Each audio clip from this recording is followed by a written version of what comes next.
let's talk about our first through fifth graders, the younger kids. What is important for them this year? What should parents be worried about? Can we start with something parents probably shouldn't be as worried about? Because in these first to fifth graders, I don't think this is the year to worry about grades.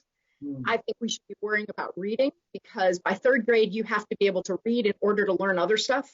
So kids in elementary school this year should be practicing their reading or working on reading for sure. But other than that, academically speaking, if you can focus on learning and curiosity as the goal and worry less about their grades and their report cards for those kind of marks, you're going to take some of the pressure off you and off of them and make, I'm not saying everybody's going to come out of the pandemic loving school. We can worry about that maybe more when we're back, but I want them to still love learning. Kids this age love learning, and I don't want this year to extinguish that. Yeah, also a big thing that's been going on, everyone's talking about these pods. Families are forming all these pods, Dr. G, so their children can have access to their friends.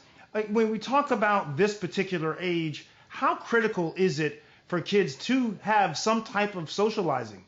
So we want to socialize our kids, like we're supposed to socialize puppies, right? And it's great. Friendship is so lovely for kids this age, but it's important for us to remember while our kids are still in elementary school, most of these friendships are just for practice.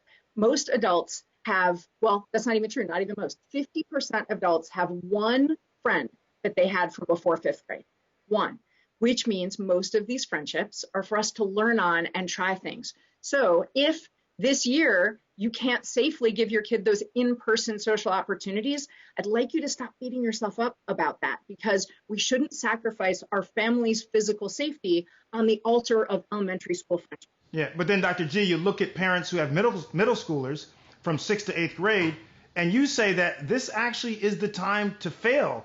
I think I know what you mean, but explain that. Absolutely. So the impact on your whole life of failure, and I mean failure, failing a test, failing at a friendship, in middle school is so much less profound than the impact that can have by the time you get to high school. That this is the time, middle school is the time to help kids focus on process. In elementary school, when kids have a project due, we go hand in hand with them if we have time to say, what do you need to do? And what do you do next? By the time they get to middle school, our job isn't to practice every word with them. It's to make sure they figure out how they can study for spelling without us.